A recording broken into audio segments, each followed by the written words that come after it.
Bonjour à tous et à toutes. Pour dialoguer, on a besoin d'être deux, donc ça devrait aller, je pense, on est suffisamment nombreux. On devrait essayer. Je vous remercie beaucoup d'être venus aujourd'hui. J'espère qu'il n'y en a pas qui sont revenus depuis hier, parce que je vais dire exactement la même chose. Donc vous avez encore la possibilité de partir, et on ne vous en voudra pas. J'ai rien d'original à dire par rapport à hier, sauf que hier, il y a eu des questions intéressantes dont je vais pouvoir m'aider pour enrichir ce que j'ai à dire aujourd'hui. Donc, mais si, voilà, sinon, rien de nouveau à dire. Le temps que les derniers s'installent, je vais rapidement me présenter. Je m'appelle Jean Druel, je suis originaire de l'ouest de la France. Hier, il y avait des gens de mon village, Bécon-les-Granites. Aujourd'hui, je ne sais pas s'il y en a qui sont venus. Voilà, Bécon-les-Granites, c'est... Maintenant, j'habite en Égypte, au Caire. Donc, je suis passé de la plus petite ville à la plus grosse ville. Juste comme ça, une petite note pour, en attendant que tout le monde s'installe. Dans l'ordre dominicain, il y a seulement trois frères égyptiens. Et on a la chance, on en a un ici. Mina, dis un petit bonjour.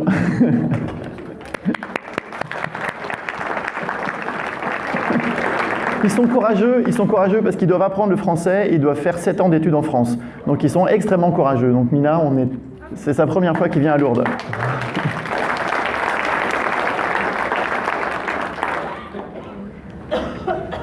Donc voilà, en fait, donc moi j'ai 47 ans, je suis arrivé en Égypte en 94 pour mon service militaire en coopération. J'ai passé 2 ans, ensuite je suis rentré en France pour faire mes années d'études. Et puis je suis revenu en Égypte en 2002 et j'habite là-bas depuis. J'ai une formation de prof d'arabe et j'ai fait... et comme je parle bien l'arabe, on va dire les choses comme ça, je fais beaucoup de séances de dialogue interreligieux. Je suis le traducteur pour le Vatican et les rencontres avec l'Azhar, traducteur donc français, arabe, anglais. Et puis je fais des recherches dans mon domaine qui est la grammaire arabe. Je vais vous parler donc un peu de manière plus générale et plus fondamentale sur l'idée de dialogue, pas seulement du dialogue interreligieux. Hier, il y a eu une question sur le dialogue non verbal. Moi, je vais parler uniquement de dialogue verbal, c'est-à-dire quand on parle, qu'est-ce qui se passe quand on parle. Et pour dire les choses de manière un peu prétentieuse, je vais essayer de vous proposer une éthique de la parole, c'est-à-dire une éthique de la discussion, des valeurs fondamentales qu'il faut bien garder en tête quand on rencontre des gens, qu'on parle à des personnes qui sont différentes, des personnes dans notre famille, des personnes dans notre quartier, des personnes à l'entreprise, des personnes d'une génération différente. Essayez de garder en mémoire des principes qui s'appliquent évidemment de manière particulière dans le dialogue interreligieux, mais qui s'appliquent aussi dans le dialogue intergénérationnel ou le dialogue dans le couple. L'idée, c'est comment est-ce qu'on peut faire pour que nos discussions soient plus belles, plus profondes, plus justes. Et voilà, c'est quelques éléments de réflexion que je voudrais vous proposer dans cette direction. Je ne pense pas que vous allez apprendre grand-chose, mais je vais essayer d'attirer votre attention sur des points peut-être auxquels vous n'aviez pas réfléchi jusqu'à maintenant. Donc, c'est ultra pédagogique, je vous préviens. J'ai 5 points. Ça commence. J'ai 5 points. Le premier, c'est peut-être ce qui va vous surprendre le plus, c'est que le but du dialogue, le but de la discussion, quand on parle les uns avec les autres, il faut abandonner l'idée que le but, c'est de se mettre d'accord. Le but n'est pas de se mettre d'accord. Et c'est peut-être ça qui va vous surprendre le plus, parce qu'on aime bien être d'accord. On aime bien penser pareil, on aime bien se retrouver, on aime bien se mettre d'accord. Or, si on a ça comme but du dialogue, on risque d'être très déçu. Parce qu'on est tous différents, on a tous des cultures différentes, on a tous des expériences différentes, on a des blessures différentes, des joies différentes, des goûts différents. Et en plus, on change. Ce qu'on aimait quand on avait 20 ans, ce n'est pas forcément ce qu'on aime quand on a 40, ni quand on a 60, ni 80. Donc on est vraiment, et ça je pense qu'on n'y pense jamais assez, on est vraiment très différents. Donc le but du dialogue n'est pas d'abord ou n'est pas de se mettre d'accord, mais de comprendre en quoi on est différent, pourquoi on est différent, dans quelle mesure on est différent. Et même si on arrive à la même conclusion, par quel chemin on est arrivé à la même conclusion? Ce sont des chemins qui sont souvent différents. On a fait des analyses différentes de la situation. On a vu des choses et on en a tiré des conclusions différentes. Parfois même, on a vu des choses différentes. Donc ça, c'est le premier point. Accepter que nous sommes différents, que nos priorités dans la vie sont différentes, que notre analyse de la situation est différente, que les décisions que l'on prend sont différentes. Alors évidemment, dans le dialogue interreligieux, c'est encore plus vrai. C'est-à-dire que le but n'est pas que je devienne musulman, que l'autre devienne bouddhiste ou qu'on devienne tous des athées. C'est absolument pas le but. Et souvent, il y a beaucoup de frustration qui naît du fait que les gens pensent qu'on va se mettre d'accord sur la Sainte Vierge, sur la parole de Dieu, sur les droits de l'homme. Non, on ne va pas se mettre d'accord. Et c'est naïf, je pense, c'est naïf de croire ça. Et donc, si on entre dans le dialogue, dans la discussion, déjà en sachant que ce n'est pas ça qu'on va chercher, ça libère beaucoup. Et on est beaucoup plus libre. Je parle avec ma belle-fille, le but n'est pas de se mettre d'accord avec ma belle-fille. Le but, c'est de comprendre pourquoi elle pense comme elle pense, comment elle est arrivée à cette conclusion, pourquoi est-ce qu'elle aime cela, pourquoi est-ce qu'elle n'aime pas cela. Et on va repartir en se connaissant mieux, mais sans forcément être d'accord. C'est vraiment, je crois que c'est vraiment la chose qui, pour moi, et c'est, sur laquelle j'insiste beaucoup, parce qu'il y a énormément de frustration qui naît de cela. On pense qu'on va se réunir en famille et on va tous se mettre d'accord. On a tous la même culture, la même vie, la même éducation, et hop, on va se mettre... Eh ben non. Moi, j'ai 3 frères, on est 4 garçons, il n'y a aucun, je vous promets, pour ceux qui nous connaissent, il n'y a aucun point commun entre nous.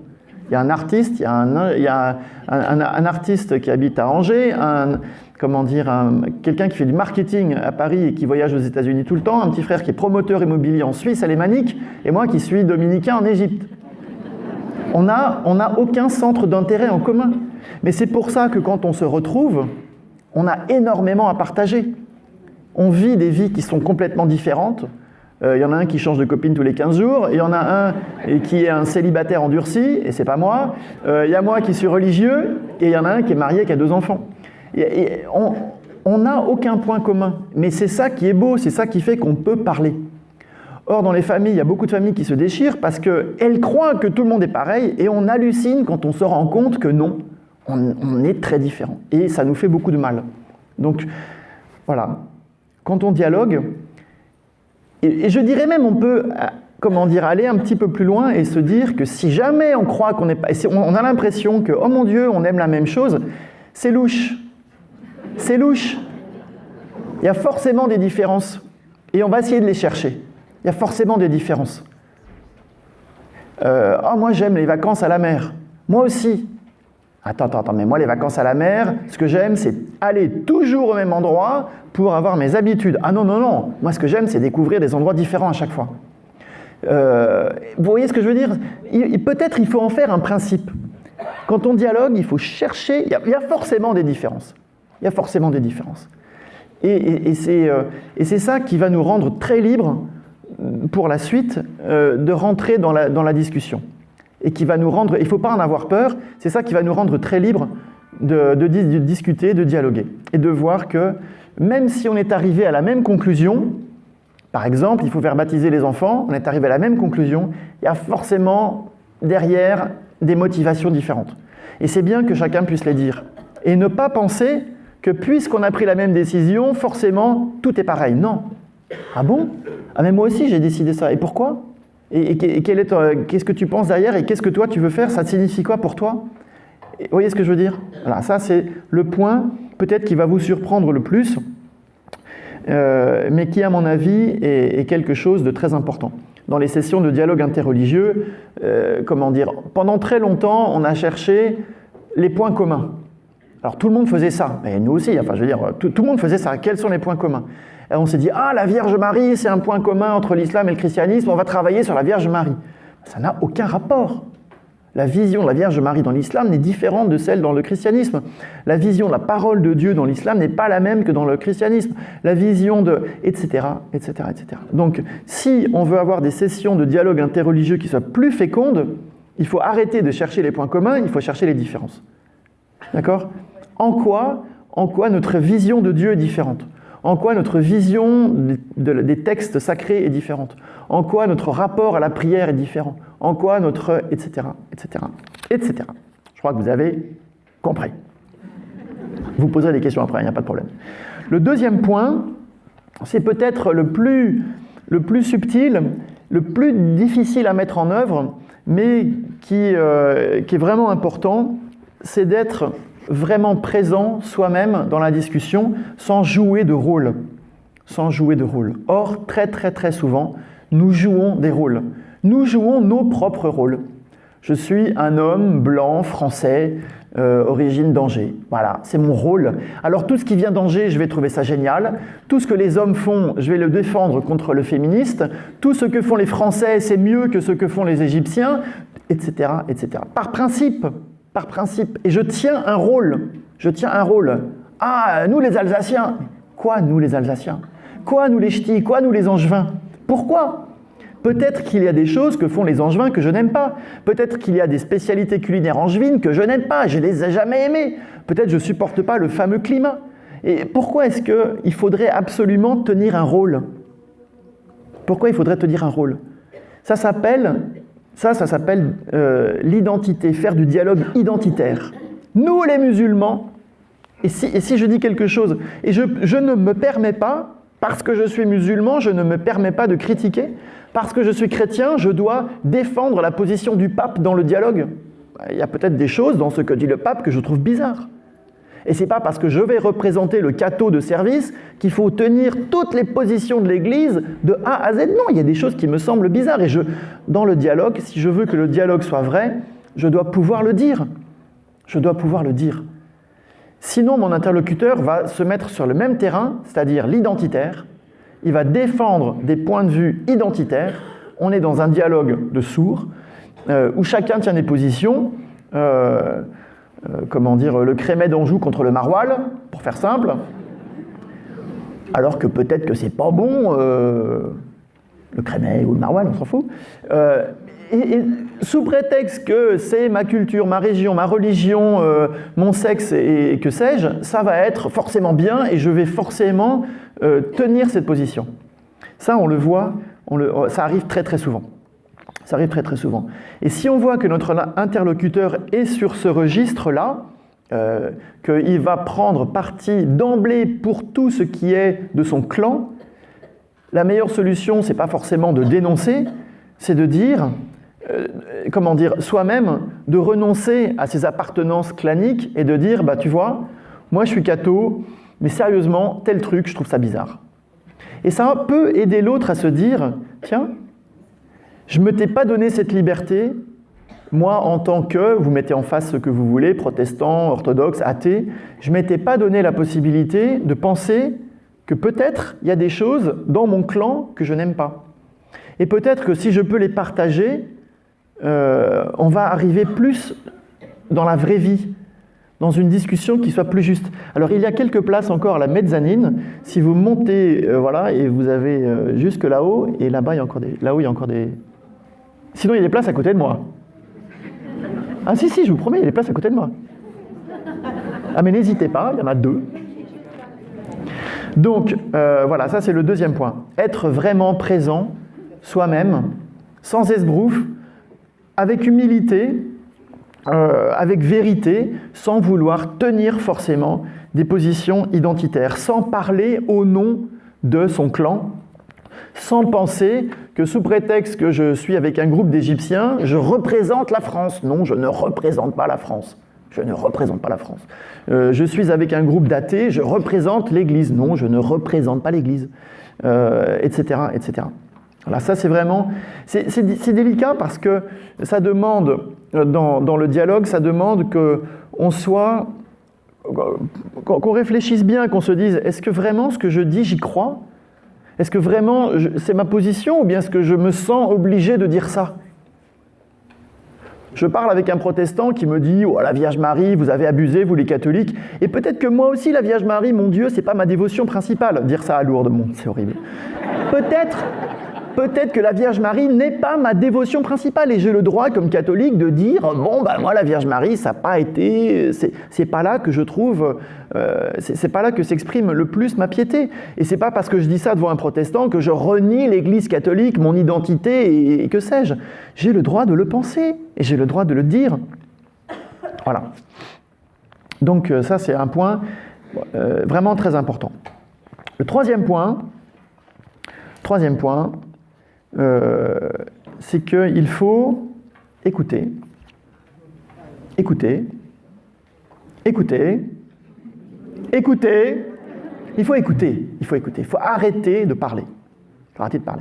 Il faut poser des questions. Il faut demander. Hier, quelqu'un me disait, c'est bien de poser des questions. Parfois, c'est un peu vécu de manière inquisitrice. Il faut reformuler. Ah, mais donc, en fait, tu es en train de me dire que... Voilà. Écoutez.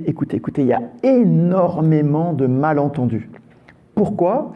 Parce que quand l'autre me dit quelque chose, ça fait résonner des choses en moi, et tout d'un coup, je n'entends qu'une partie de ce qu'il m'a dit, j'entends quelque chose qui touche un point de mon histoire, une blessure ou une joie, ou c'est comme un interrupteur, boum, ça allume une lampe, et je m'enfonce là-dedans, mais je n'ai pas écouté ce que m'a dit l'autre en fait. J'ai pas écouté ce que m'a dit l'autre. Je me suis retrouvé moi-même. Et donc je parle. Ah, c'est très intéressant ce que tu dis, parce que justement, moi-même... Ah oui, parce que quand j'étais petit, parce que ceci, cela. Non. Là, on ramène à soi ce que dit l'autre, on n'écoute pas assez. Et donc, ce qui est très important, quand on veut vraiment que le dialogue se passe en vérité, c'est, avant de parler, d'écouter. Avant de dire quelque chose de soi, de vérifier qu'on a bien compris ce que disait l'autre. Ah bon, c'est intéressant ça. Mais alors comment, est-ce que ça veut dire que? Est-ce que tu penses que? Est-ce que, si je reformule, c'était bien cette idée de reformulation. Si je reformule, donc tu penses que... Ah non, pourquoi tu dis ça? C'est pas du tout ce que j'ai dit. Ah bon? Et on est très étonné de se rendre compte qu'on ne se comprend pas. Parce qu'on a nos propres lunettes, ou nos propres, comment est-ce qu'on dit, voilà, et ça rentre dans nos cases, et qu'on est aveugle à tout ce qu'on ne voit pas. Si vous mettez des lunettes rouges, vous n'allez rien voir de tout ce qui est rouge. Mais nos lunettes, elles ont déjà des couleurs. Parce que précisément, je suis français, je suis blanc, je suis catho, et je suis originaire d'Angers. Donc ça, c'est des couleurs qui colorent ma vision. Donc je ne vais pas me rendre compte de plein de choses qui sont... parce que j'ai moi-même une vision qui est très colorée. Mes oreilles sont très colorées. Elles sont grandes et sont très colorées. Donc il faut écouter et se demander, est-ce que j'ai vraiment bien compris ce que tu m'as dit? Une petite règle simple, c'est vous ne parlez que si on vous pose une question. Vous ne parlez de vous que si on vous pose une question. Ah bon, mais alors, et pour toi? Ah ben pour moi, je vois les choses un peu différemment, etc. Parce qu'on a tendance, dans la discussion, à caser notre parole. Comme si on était en manque de parler. Je ne pense pas qu'on soit en manque de parler. On est en manque d'écouter. On est en manque de vérifier qu'on a vraiment bien compris ce qu'a dit l'autre. Il faut être beaucoup plus contemplatif dans la discussion. Beaucoup plus contemplatif. Écoutez, laissez résonner les choses en soi, comme la Sainte Vierge. Ah bah quand même, comme la Sainte Vierge. Toutes ces choses, on les laisse résonner dans son cœur. On se dit, tiens, c'est étonnant, il m'a dit ça. On repose la question, c'est vraiment ça que tu as dit? Est-ce que du coup, ça veut dire ça? Comment tu expliquerais alors telle chose? Et du coup, c'est vraiment ça que tu... Voilà. Dans nos discussions, si vous allez voir comment ça se passe, on se coupe tout le temps la parole. Tac, tac, tac, tac, tac, tac, tac. Une règle qu'on se donne dans les couvents, ça c'est pour Mina au couvent, et peut-être aussi il y a des sœurs ici et des frères, une règle qu'on se donne souvent dans les couvents, c'est quand l'autre a fini de parler, on attend 1 seconde. Ça n'a l'air de rien, mais faites-le. 1 seconde. Vous laissez parler l'autre, vous attendez. Parce qu'on a tendance à... Ah mais moi aussi, ah c'est marrant parce que ça me rappelle que 1 seconde. L'autre a fini de parler. vous allez voir que très très souvent, il reprend la parole. Il n'a pas dit ce qu'il avait à dire. Et pour moi, de mon point de vue, moi je suis très égoïste, ça m'intéresse beaucoup plus de savoir ce qu'il pense que ce que je pense, parce que ce que je pense, je le sais. Donc, dans la discussion, je le laisse parler, j'attends qu'il ait fini de parler. Mais réellement, 1 seconde, 2 secondes, il continue. Ah, il n'avait pas fini, c'était pas assez précis. Et puis, voilà. Et puis, s'il ne me pose pas de questions, c'est pas la peine de la ramener. Parce que peut-être qu'on n'en est pas là. Peut-être que cette personne a besoin de beaucoup parler. Et peut-être qu'elle a besoin de parler plus que moi. Ah, mais c'est pas un dialogue. Le dialogue, ça se passe pas en 5 minutes, ça se passe en 10 ans. Dialoguer avec ses enfants, dialoguer avec des musulmans, dialoguer avec des athées, ça se fait pas sur 5 minutes. On ne va pas régler les questions pendant l'apéro. Ça prend 10 ans. Les conversations, et il faut habiter nos conversations par l'écoute, par le temps, et puis voilà. Et puis, vous savez, un truc, tout le monde le dit, les gens qui parlent moins, ils ont l'air plus intelligents. Si ça peut vous rassurer de vous dire « Ah, mais j'ai pas dit ce que j'avais à dire, j'ai pas casé ce que j'avais à caser », vous inquiétez pas, vous passerez pour plus intelligent. Donc allez-y. Parlez moins, écoutez plus.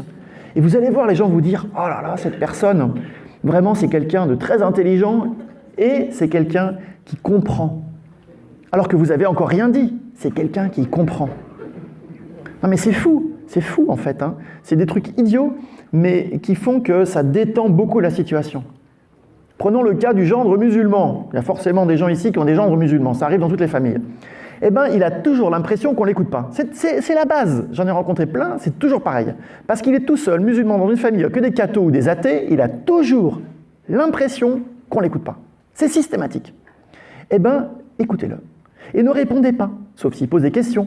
Et vous allez voir, et ça peut prendre pendant déjà plusieurs semaines, plusieurs repas de famille. Il va parler. Vous, ça va peut-être vous saouler. Vous allez dire, oh, son prêchi-prêcha, ça suffit. Ok, prenez sur vous, écoutez. Et puis un jour, mais ça pourra prendre peut-être, je ne sais pas moi, 10 repas de famille, c'est-à-dire ça peut prendre 10 mois si c'est une fois par mois. Il va vous demander, mais en quoi tu crois, toi ? Alors là, tout d'un coup, on a changé de discussion, on a changé de débat. Et lui, il a l'impression que vous l'avez écouté, il va penser que vous êtes des gens ouverts, qu'il l'avait écouté, même si vous ne pensez pas comme lui, il va se dire « À quoi vous croyez, vous ?» Parce que c'est hyper frustrant quand on a l'impression qu'on n'est pas écouté. Alors ici, on est entre que des gens qui parlent beaucoup, qui savent qu'on est bien dans ses baskets, on n'a pas besoin qu'on nous écoute, ça va. En revanche, on a besoin de donner de la place aux autres. C'est mon 3e point. Écoutez.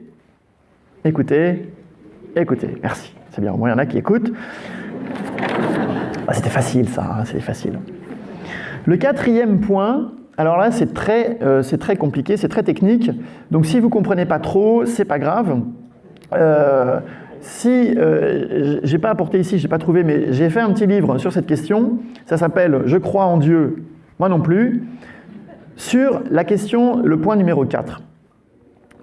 Très souvent, on ne parle pas de la même chose. On croit qu'on parle de la même chose, on ne parle pas de la même chose. Alors, dans ce petit livre, j'ai expliqué différents registres de paroles. J'en ai identifié 4, mais on pourrait en identifier beaucoup plus.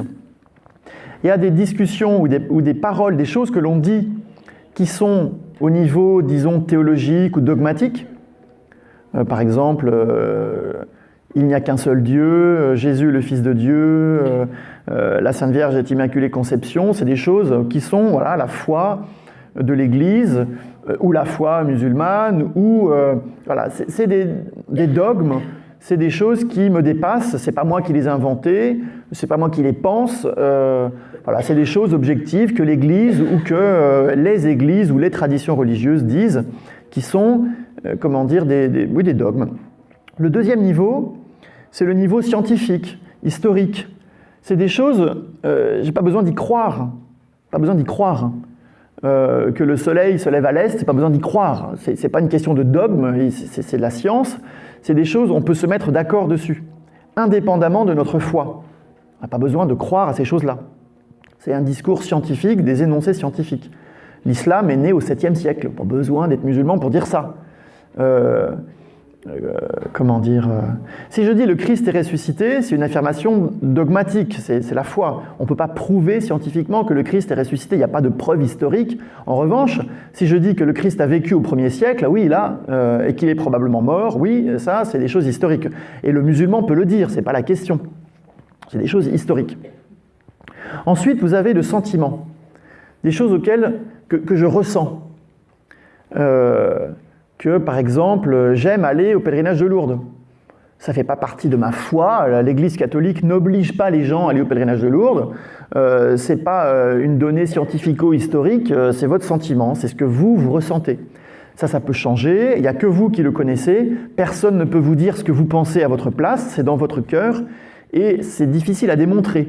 Si je dis que j'aime mon père, c'est pas facile de montrer que j'ai raison ou de montrer que j'ai tort. Et vous allez, voilà, c'est mon sentiment, c'est ce que je dis de moi-même. Et le quatrième niveau, c'est le niveau culturel. C'est des choses qui sont dans la culture française, la culture alsacienne, la culture égyptienne, la culture angevine ou la culture, dans les groupes où on se trouve, chez les intégristes. C'est des choses qui sont... Ça ne dépend pas uniquement de moi, mais ça fait partie de ce que je suis. C'est des choses qu'on ne peut pas vraiment prouver scientifiquement, c'est compliqué en même temps. Voilà, on a des choses qui sont communes entre nous, qui sont liées à notre culture. Alors pourquoi je fais toute cette présentation? Parce que très très très souvent, quand on discute, on parle de choses différentes. Je vais vous donner un exemple concret. Imaginons quelqu'un qui vous dise « Ah, moi j'ai peur de l'islam ». C'est assez fréquent. Et puis quand on voit ce qu'on voit, on a raison de se dire « Mon Dieu, si c'est ça l'islam, moi ça me fait peur ». Mais si moi j'arrive et que je dis « Ah quand même, Vatican II, dialogue avec, etc. » Mais je suis en train d'utiliser un marteau dogmatique pour taper sur des sentiments. Mais ça ne va pas marcher. Ça ne va pas marcher, il faut répondre au même niveau. Ah bon, mais alors, moi, j'ai pas peur de l'islam. Alors pourquoi toi, tu as peur de l'islam? Sur quelle base? Qu'est-ce qui te fait dire ça? Et moi, tiens, c'est bizarre, moi, j'ai jamais peur de l'islam. Et on peut dialoguer au niveau des sentiments. On peut dialoguer au niveau des sentiments. Mais si je dis à la personne, ah non, il ne faut pas avoir peur de l'islam, regarde, Vatican II dit le dialogue avec les religions non chrétiennes, l'ouverture à l'autre, etc. Qu'est-ce qui va se passer? Eh ben, la personne, elle risque bien de me dire, ton Vatican II, j'en veux pas. D'ailleurs, les enseignements de l'Église, c'est nul, et l'Église se trompe. Et on est arrivé à un cul-de-sac parce qu'on a répondu avec un outil dogmatique à une question de sentiment. Mais ça marche à chaque fois pareil, c'est-à-dire que si jamais on discute sur, on va prendre l'Eucharistie par exemple, un exemple sur l'Eucharistie. On peut avoir une discussion historique, scientifique sur l'Eucharistie. C'est institué par le Christ, ça n'existait pas avant, ça se passe de telle et telle manière, on apporte du pain, on apporte du vin, tout le monde peut se mettre d'accord là-dessus, j'ai pas besoin d'être chrétien, un musulman peut très bien constater que la messe, ça se passe comme ça, etc., que l'hostie, c'est du pain azime, sans le vin, n'importe qui fait ça, on le constate, on met sous un microscope, on regarde, on est tous d'accord. Pas besoin d'être chrétien pour faire ça, pas besoin d'être croyant. N'importe quelle personne qui a une raison qui fonctionne à peu près normalement, on peut se mettre d'accord pour dire que l'hostie, c'est du pain avec du blé, du gluten, voilà, c'est cuit au four, voilà. Maintenant, qu'est-ce que me dit la théologie? Elle me dit, après la consécration, c'est le corps du Christ. Ah mais ça, le musulman va dire, attends, on est en pleine science-fiction là. Et il a raison de dire ça. Il a raison, parce que c'est une question de foi, c'est une question dogmatique. L'hostie consacrée, une fois qu'elle est consacrée, c'est le corps du Christ. Et le Christ est réellement présent en personne dans l'Eucharistie, tellement que quand on a fini la messe, qu'on le met dans le tabernacle, il y a une présence réelle. Le protestant va vous dire, attends, une fois que la messe est finie, il n'y a pas de présence réelle. Et il a raison de son point de vue de protestant. Il a tout à fait raison de dire que, du point de vue de protestant, la foi protestante ne croit pas qu'une fois que l'Eucharistie est terminée, dans le tabernacle, il y a quelque chose. Pour le protestant, il y a du pain dans le tabernacle, il n'y a pas de présence réelle. Et ça, c'est des choses dont on peut parler au niveau théologique. Maintenant, si on prend au niveau personnel, qu'est-ce que moi je ressens devant le Saint-Sacrement? Peut-être que je ne ressens rien. Et je ne suis pas un mauvais catholique pour autant. Je pense qu'il y a la présence réelle, mais honnêtement, moi, ça me laisse de marbre. Et j'ai le droit de le dire, j'ai le droit de penser ce que je pense. Et si vous me dites, mais quand même, c'est la présence réelle, bah, vous me tapez dessus avec un marteau dogmatique, mon sentiment, c'est mon sentiment. Je ne ressens pas grand-chose. Peut-être qu'il faut que voilà, je travaille là-dessus, mais en tout cas, c'est mon sentiment. Et au niveau culturel, on peut parler, avec même des gens qui n'y croient pas, qu'est-ce que ça représente de manger le corps du Christ? Culturellement, ça ressemble à de l'anthropophagie, oui, c'est vrai. Ça ne veut pas dire que c'est ce qu'on pense dans la foi, ça ne veut pas dire que c'est ce que je ressens quand je communie, mais c'est vrai que culturellement, manger Dieu, avoir Dieu en soi, il y a beaucoup de symboles dont on peut parler. Vous voyez ce que je veux dire? Et c'est vrai, tout ça c'est vrai à la fois. C'est en même temps vrai. Quand je suis catholique, c'est le corps du Christ. D'un point de vue scientifique, c'est uniquement du pain, du blé, etc. De ce que je ressens, mon sentiment à la fois, et les symboles que ça véhicule. Mais si je mélange les niveaux, si je réponds à quelqu'un qui me dit... et si j'essaie de prétendre, non, après la consécration, c'est plus du pain. D'ailleurs, c'est prouvé scientifiquement. Mais là, je vais dans le mur. Parce que tout le monde va se moquer de moi. Ils vont me dire, mais attends, t'es gentil, amène-la ton hostie consacrée, on va la mettre sous le microscope. Et il aura raison. Scientifiquement, ça reste du pain, on va pas se mentir. Et si le musulman me dit, attends, ton hostie, scientifiquement, là, ça reste du pain, et si je lui dis non, on va dans le mur. Parce que je réponds dogmatiquement à une affirmation scientifique. On peut se mettre d'accord. Et je peux très bien me mettre d'accord avec un athée que l'hostie consacrée, scientifiquement, objectivement, c'est du pain. Pas plus que du pain. Il n'y a rien d'autre que du pain. Simplement, moi, ce pain, je crois que c'est le corps du Christ. Et ça, c'est ma foi qui me le dit. Vous voyez? Et donc, si on mélange les niveaux, on va dans des dialogues de sourds. Parce qu'on mélange complètement tout et on ne parle pas de la même chose. Alors ça, c'est un peu, je suis d'accord, c'est un petit peu compliqué, mais quand l'autre me dit quelque chose, c'est important de se dire, attends, tu me parles de quoi? Est-ce que là, c'est ce que tu ressens ou est-ce que c'est ce que ton Église te dit de croire? Et puis, il faut beaucoup se former. Il faut lire. Qu'est-ce que disent vraiment les protestants? Qu'est-ce que disent vraiment les musulmans? Qu'est-ce qui, dans ce qu'il m'a dit lui, si un protestant vous dit non, dans le tabernacle, c'est vraiment le corps du Christ, etc. T'es vraiment sûr? C'est bizarre. Moi, ce que j'ai lu, c'est pas ça. Ah bon, mais tu l'as lu où? Et on travaille, et ça, c'est du dialogue. On lit ensemble. Peut-être que le protestant va se rendre compte que lui, il ressent des choses qui ne sont pas dans sa foi. Il a le droit, il a le droit. Voilà, donc, pas mélanger les niveaux. Ensuite, là, c'était le 4e chose. La 5e chose, c'est la bienveillance. Il ne faut pas penser, a priori, que l'autre veut me mentir, me tromper, il veut m'entourlouper. Non. A priori, il faut être bienveillant. C'est-à-dire qu'on aime bien, quand on parle, balancer des petites phrases qui font mal, sortir des trucs, répondre du tac au tac avec un truc, paf, tiens, prends ça dans les dents. Non, bienveillance. C'est-à-dire qu'a priori, il faut faire confiance que l'autre n'est pas là pour me faire mal, et moi, en tout cas, je ne suis pas là pour lui faire mal. Or, on vit à une époque où on adore les petites phrases. Typiquement, dans la sacristie. Ah, bah c'est moche ton bouquet. Et pourquoi? Pourquoi faire ça? C'est débile, ça sert à quoi? Qu'est-ce qu'on a fait avancer? Oh, mais elle m'embête avec ces bouquets à la noix, tout le temps. Mais pourquoi faire ça? Pourquoi? Est-ce que vous êtes sûr que si vous faites ça, vous allez déclencher une conversation constructive? Pas sûr. Alors vous voyez arriver votre belle-fille, eh ben dis donc, elle a coûté cher ta bague. Ça sert à quoi de faire ça? Mais des petites phrases qui font mal, on en balance toute la journée. Mais faites attention à vous, vous allez voir, mais moi le premier, on adore ça. Moi je suis sur Twitter toute la journée, 140 caractères, schlac. Mais pourquoi? Mais ça sert à quoi de faire ça? Ça sert à quoi? Alors si on ne peut pas s'en empêcher, après on demande pardon. Il faut être honnête, je suis désolé, c'était débile de ma part de mentionner l'héritage, j'aurais pas dû. Mais faites-le, parce que sérieusement, sinon on ne peut pas parler. Donc si vous aimez balancer des petites phrases qui font mal, demandez pardon après, dites excusez-moi, je suis vraiment désolé, je sens bien que je t'ai blessé, et voilà, en fait ta bague, je la trouve très belle et je suis jalouse. Ah ben voilà, là, on est revenu sur le terrain, là. On est revenu, en fait, c'est moi qui suis jalouse. Ah ben on est revenu sur le terrain, la réalité. Voilà. En fait, voilà, ben moi ta bague, je la trouve très très belle, et voilà, ben personne m'en a jamais offert des comme ça, et voilà. Mais au moins, on est dans une vraie conversation. Vous voyez ce que je veux dire? On est dans une vraie conversation. On n'est pas en train d'essayer de toucher ce qui fait mal.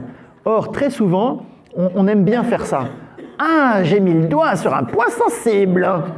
Mais ça sert à quoi de faire ça? Ça sert à quoi de faire ça? Et si l'autre fait ça, laissez tomber. Laissez tomber. Parce que probablement, il le regrette déjà. Probablement, il le regrette déjà. Laissez tomber, lâchez le morceau.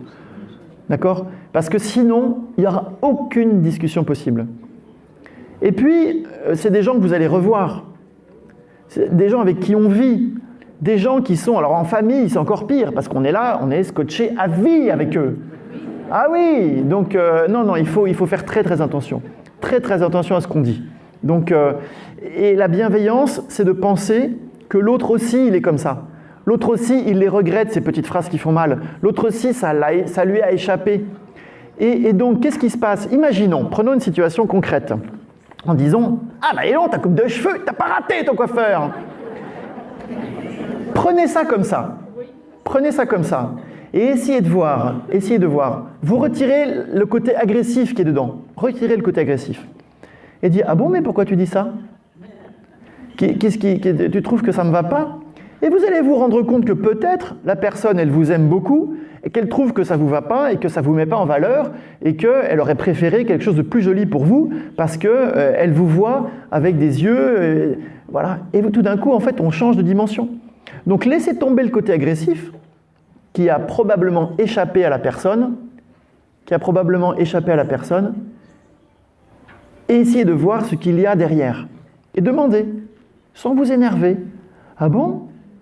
T'aimes pas mon bouquet? Qu'est-ce qu'il a? Oh, toujours les mêmes fleurs, on a marre, des lys, ça pue. Ah bon? Mais qu'est-ce que tu penses qu'il faudrait que je fasse? Et vous apprenez. Et on construit une relation. D'accord? On construit une relation. Ben oui, mais c'est des trucs idiots, mais en fait, on tombe dans le panneau à chaque fois. Ah, moi aussi, enfin, je veux dire, je suis pas en train de vous faire des leçons de sainteté. On tombe dans les panneaux tout le temps. Parce que, ah, je suis blessé, tiens, bah prends ça dans la tronche. Bah oui, mais je suis blessé, mais peut-être que je peux passer par-dessus. Peut-être que ça va, c'est pas très grave. Ça va, je vais survivre. Je connais ma valeur. Je n'ai pas besoin d'un retour positif permanent sur tout ce que je fais. Donc, et puis si je veux construire un dialogue, et surtout en famille, c'est très important de passer par-dessus ça. Et alors, dans le dialogue interreligieux, alors là, c'est tous les jours.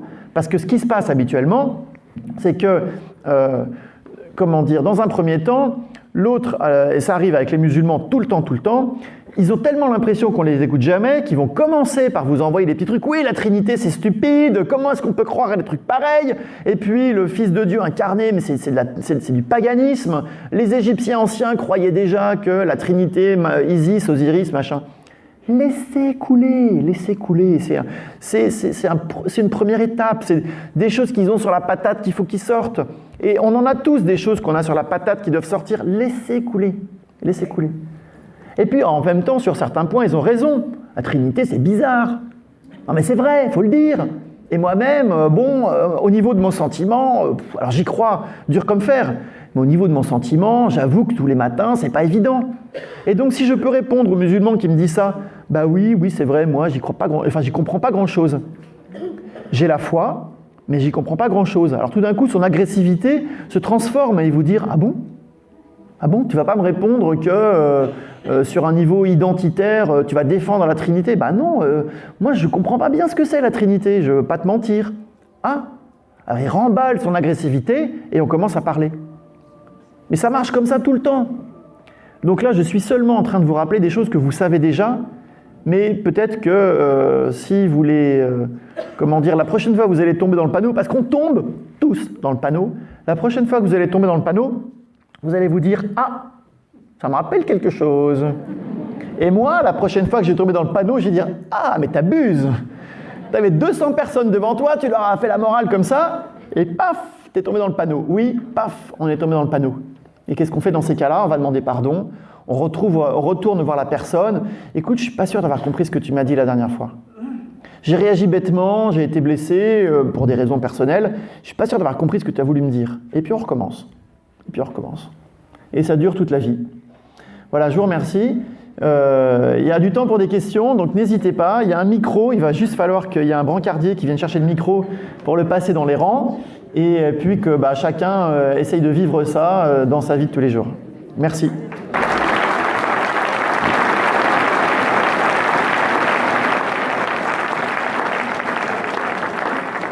Est-ce qu'il y a un courageux qui veut bien venir chercher le micro pour le passer dans les rangs et poser les questions? Merci beaucoup. Daniel.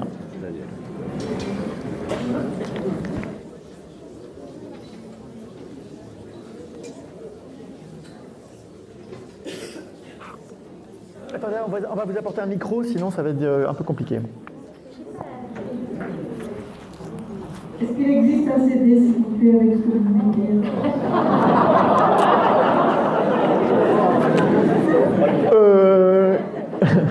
Pas encore. Mais il y a plusieurs personnes qui ont enregistré. Et sinon, il y a un petit livre qui s'appelle « Je crois en Dieu, moi non plus ». Bon, j'insiste beaucoup sur la partie 4, c'est-à-dire les niveaux différents, parce que c'est le plus compliqué à comprendre, à mon avis. Donc vous pouvez trouver le livre à la librairie « Je crois en Dieu, moi non plus ». Mais j'ai pas fait de CD, non. Attendez. Oui, je voulais vous poser la question, est-ce que j'ai bien compris, vous faites l'éloge du silence? Oui, dans le dialogue, l'éloge du silence, parce qu'on parle beaucoup trop, on n'écoute pas assez. Et le dialogue, c'est beaucoup de silence, beaucoup de contemplation, et alors en particulier, votre question me permet de rebondir sur quelque chose qui concerne peut-être pas tout le monde ici, mais sur les réseaux sociaux. C'est ahurissant la vitesse avec laquelle et la légèreté avec laquelle on répond, et on se fait un mal de chien en 140 caractères ou en un post, comme ça, à toute vitesse. Et si déjà on attendait 5 minutes avant de répondre, 5 minutes de silence, en se disant, tiens, est-ce qu'il n'y a pas une autre façon de comprendre ce qui est marqué? Ce commentaire-là qui me fait mal au premier degré, peut-être qu'en fait, c'est pas ça qu'il a voulu dire. Est-ce que vraiment, si je réponds, est-ce que c'est vraiment le lieu? Ah oui, le silence, c'est-à-dire un petit délai. Est-ce que vraiment ça vaut la peine de répondre? Est-ce que vraiment la personne, est-ce qu'il n'y a pas d'autre façon de comprendre? Il m'a dit ça, mais en fait, il y a peut-être, et moi j'ai compris ça, il y a peut-être une autre façon de... Et donc, du silence. De laisser résonner les choses en soi. Quand vous recevez un email qui vous exaspère, répondez un jour après, pas le jour même. Répondez un jour après. Un jour, je ne vous demande pas d'attendre une semaine, le lendemain. Un email qui vous exaspère, qui vous fait hurler, qui vous fait mal, vous êtes en larmes, répondez un jour après.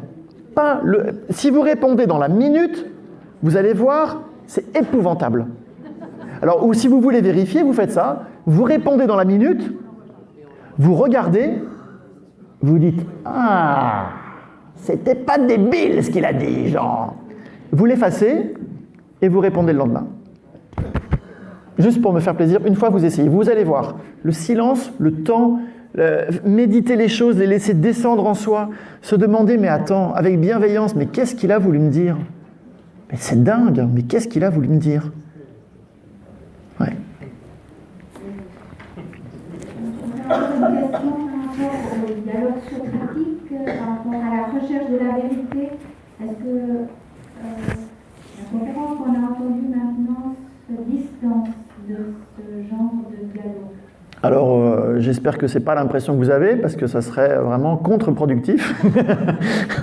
Je crois que la vérité, elle n'est pas binaire. Malheureusement, on a tous une conception binaire de la vérité. On va dire, les choses sont soit vraies, soit fausses. Ce que j'essaye d'introduire, c'est que les choses sont vraies, elles sont la plupart du temps toutes vraies, selon un rapport précis. C'est-à-dire, quelque chose peut être à la fois vrai scientifiquement, faux dans mon sentiment, vrai du point de vue du dogme, faux du point de vue du symbole. On va prendre un exemple. Je reviens sur l'exemple de l'Eucharistie.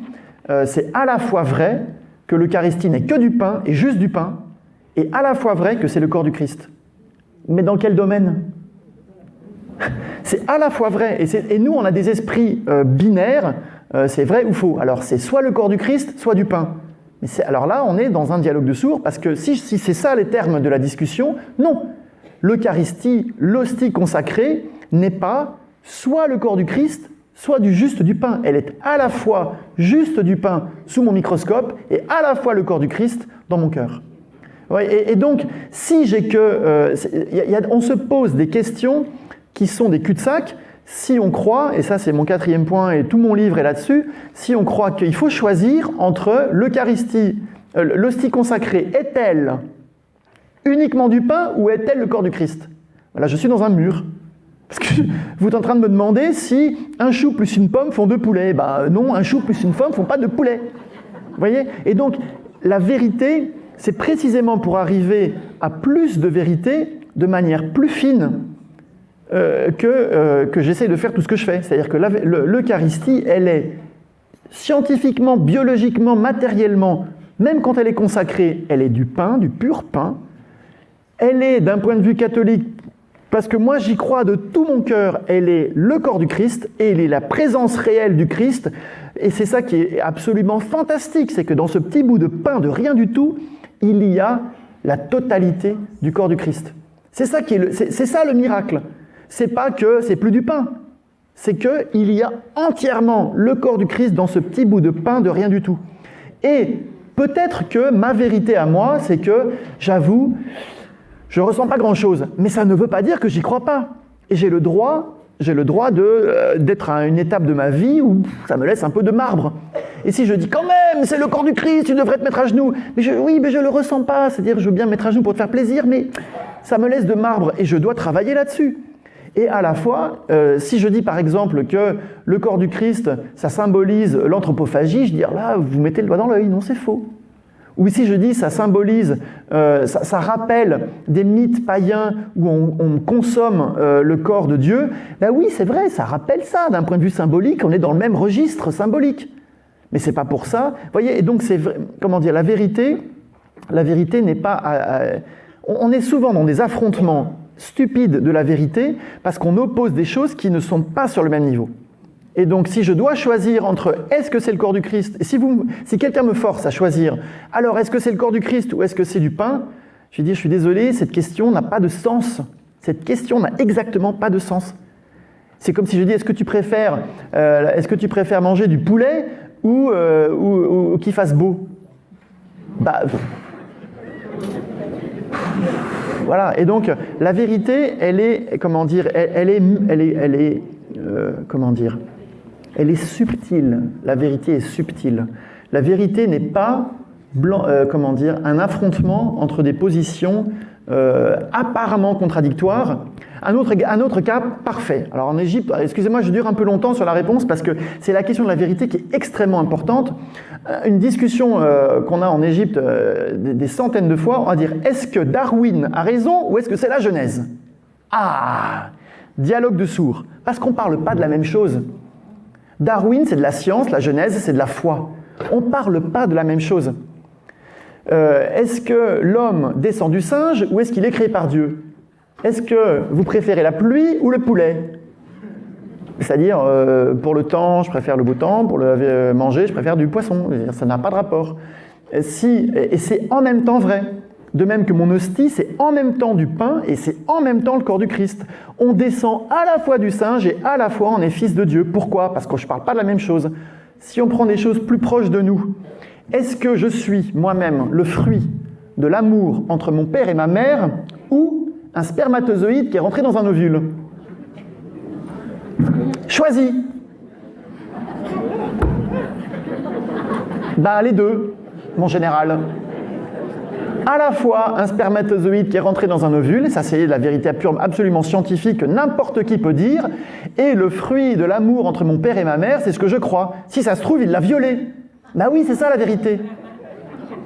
Mais ça ne change pas les choses que moi, de mon point de vue, je pense être l'amour du fruit de mon père et de ma mère, et en même temps, je suis un spermatozoïde rentré dans un ovule. Et c'est pas vrai ou faux, il ne faut pas choisir. Je ne veux pas choisir entre Darwin et la Genèse. Et si les gens vous forcent à choisir, c'est qu'ils sont stupides. C'est-à-dire qu'ils croient qu'on est sur le même terrain. Et moi, je dis, attention les gars, il y a au moins 4, sinon 10, sinon 20 terrains. Ah oui, il faut réfléchir. Et donc, la vérité est subtile, la vérité, elle se diffracte sur 10 niveaux différents. L'histoire, le sentiment, le texte sacré, le sens profond, ce que j'en ressens, ce que les gens en comprennent, ce qui est véhiculé par la culture. À quel niveau est-ce qu'on est en train de parler ? À quel niveau on est en train de parler ? Et on cherche beaucoup plus de vérité, de manière beaucoup plus subtile, de manière beaucoup plus fine. Et le musulman a raison de me dire que l'hostie consacrée, c'est du pain. Il a entièrement raison, au niveau scientifique.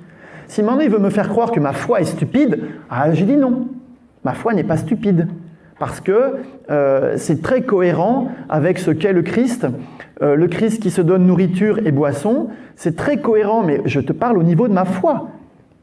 Maintenant, si maintenant je parle avec un protestant, on va réfléchir. Et pourquoi est-ce que vous dites que qui a raison de dire que l'hostie consacrée dans le tabernacle, c'est la présence du Christ ? Dans la foi protestante, c'est cohérent avec le reste, parce que dans la foi protestante, et donc il a raison, le protestant, de son point de vue de protestant, de penser que, puisque c'est la communion qui fait la présence réelle, quand il n'y a plus la communion, il n'y a plus de présence réelle. Mais pour moi, c'est aberrant. Parce que moi, de mon point de vue de catholique, c'est pas le fait que les gens se sont rassemblés qui fassent la présence réelle. C'est les paroles de la consécration. Et une fois que c'est consacré, le Christ est définitivement présent. Donc le musulman a raison de son point de vue s'il aborde les choses d'un point de vue scientifique, et je peux les aborder moi-même d'un point de vue scientifique. Le protestant, lui, dans sa foi, lui, qui n'est pas la mienne, moi je pense qu'il se trompe, mais au niveau de la foi. Au niveau de la foi. Je pense qu'il se trompe, et c'est pour ça que je suis catholique d'ailleurs, etc., etc. Et donc, dans la discussion, il faut arriver à à être bien sûr qu'on parle bien de la même chose. Et malheureusement, on a tendance à poser des questions du genre, alors, est-ce que c'est Darwin ou est-ce que c'est la Bible ? Ça, c'est la question qu'on entend tout le temps, et c'est une question qui n'a juste aucun sens. Cette question n'a pas de sens. J'espère que vous comprenez pourquoi. Elle n'a aucun sens. C'est des pommes ou des poulets ? Des pommes ou des poulets ? Des pommes, des poulets. Ça ne se compare pas. On va comparer des pommes et des poulets. Et donc on cherche beaucoup plus de vérité. Beaucoup plus. Donc merci beaucoup pour votre question, parce que si vous avez l'impression que j'ai mis la vérité entre parenthèses, ça serait dommage. C'est beaucoup plus... Oui, non, mais voyez, mais merci beaucoup pour votre question. C'est pour ça. C'est une excellente question, et c'est quelque chose qui peut déstabiliser... et je comprends que ça soit extrêmement... Ça peut déstabiliser. Les gens me disent « Ah, mais tu crois plus dans l'islam, quand tu parles avec les musulmans, ils ont raison, etc. » De quoi on parle ? Attends, de quoi on parle ? Beaucoup plus de vérité, beaucoup plus subtile. La foi, c'est un mystère, oui, parce que la foi, on ne sait pas très bien comment ça marche. Il y a un moment, il faut plonger, il faut sauter, c'est-à-dire, on peut vous mettre tous les arguments sur l'incarnation, et si il y a un moment, il faut une adhésion du cœur, une adhésion de tout l'être.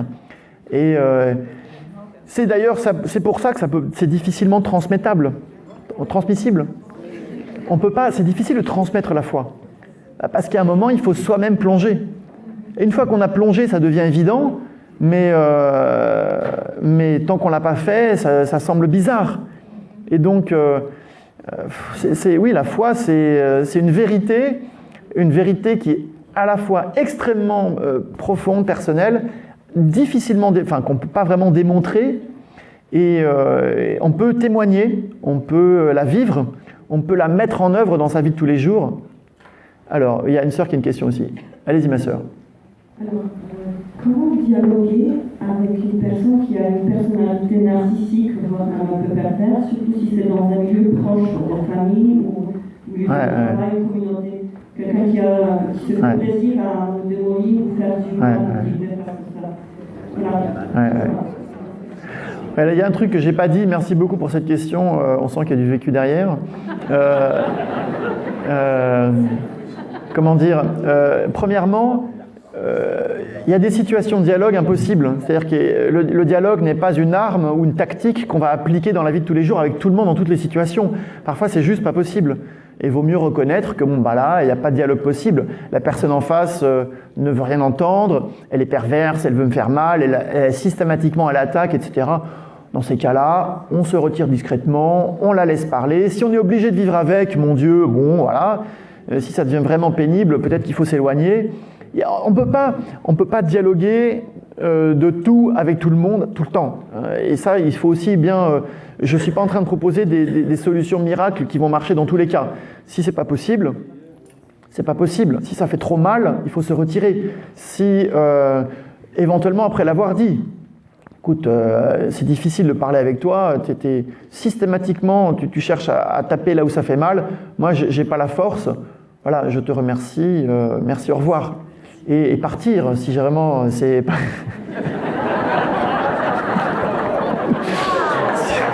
Si vraiment c'est pas possible, si vraiment c'est pas possible, eh ben, non, je rigole, attendez. En plus, elle me l'avait dit avant, on va partir avant la fin. Merci d'être venu. Si vraiment c'est pas possible, il faut arrêter. Enfin, c'est-à-dire, on a nos limites. Hein. Non, mais on a nos limites. Hein. Si vraiment c'est pas possible, on arrête. Mais même dans le dialogue interreligieux, c'est-à-dire que si on se rend compte qu'on est en train de se faire complètement embobiner, qu'on a lâché du terrain sur plein de trucs, par exemple, moi aussi la Trinité, je vois pas très bien ce que c'est. Paf, ah oui, bah tu vois, dans vos trucs à toi. Oh là là, je suis pas prêt. Oh là là, toi, excuse-moi. Non, on n'est pas du tout.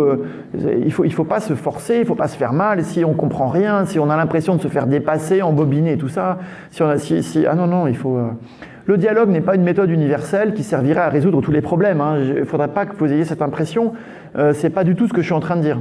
Je suis en train de dire que, et j'ai bien dit, ça prend des années. C'est des choses qui se construisent dans la confiance, qui s'approfondissent petit à petit. Donc non, allez-y doucement. Vous faites pas mal. Oh là là. Connaissez vos limites aussi à vous, et puis prenez du recul quand ça devient vraiment difficile. Non, c'est important de le dire. Hein. Oui. Et vous avez une question, allez-y, madame. Merci beaucoup. Je voulais revenir sur l'Eucharistie parce que nous avons lu lors de l'homélie d'un prêtre qui a remarqué notre façon de recevoir la communion. Et nous a fait comprendre que nous ne devons pas confondre le corps de Christ au biscuit, parce que la façon qu'on reçoit la communion, c'est comme si c'était un truc banal. Et il nous a dit qu'ils avaient un jeune confrère qui en lui le croyait peut-être, n'était pas sûr que le Christ se transformait. Et pendant la messe, lorsqu'il a levé le corps du Christ, il a reposé sur la table, c'était un morceau de viande. Ça s'est transformé en un morceau de viande. Dieu. Et la coupe s'est transformée en... C'est un miracle eucharistique, là. C'est un miracle eucharistique. Et ce jeune confrère qui venait d'être consacré s'est trouvé indigne, a voulu démissionner. T'imagines? Moi, ça m'arrive, je tombe dans les pommes. Ah bah, honnêtement, attends. Oui, bien sûr. Il a dit qu'il n'était pas... parce qu'il ne croyait pas. Bon, ses confrères l'ont dit que c'est tout à fait normal. Le Seigneur vous a montré que, effectivement, ce que vous faites, il est là, c'est son corps, c'est lui. C'est son sang. Je crois qu'il faut, on va s'arrêter là parce qu'il est déjà l'heure. Vous venez me voir après, parce qu'il y a des gens qui veulent partir, ils ont plein de rendez-vous, et les pèlerins sont pressés, c'est chargé. Juste pour terminer, évidemment, c'est bien de distinguer tous ces niveaux entre le scientifique, le sentiment, la foi, etc. C'est bien aussi d'arriver à les intégrer en soi. C'est-à-dire de ne pas uniquement avoir des tranches dans sa tête, mais de se dire Et si jamais on ressent absolument rien, de se dire, voilà, d'essayer de travailler là-dessus. Et c'est ce qu'on essaie de faire, d'arriver à avoir une vision un petit peu unifiée des choses. Et c'est pour ça que souvent, mettons pareil dans le pèlerinage, on joue sur le sentiment, on joue sur la beauté, pour essayer d'aider les gens à intégrer ces choses. Là, c'est un peu brutal, le miracle eucharistique est un peu brutal, mais voilà, c'est ça aussi l'idée, c'est d'arriver à intégrer dans sa vie un peu toutes ces dimensions. Voilà, un grand merci. Je voulais juste dire une petite chose. Veilleur en études de la nuit. Ah, c'est pas moi. C'est pas vous. Non, c'est mon confrère. Ah, dommage. Ce livre en fait des miracles. Ah, il est super. Veilleur, où en est la nuit, c'est le frère Adrien Candiard. Il est en vente ici aussi. Veilleur, où en est la nuit. C'est un très beau livre sur l'espérance. Merci de m'avoir écouté. C'est moi, ça. Non, c'est pas moi.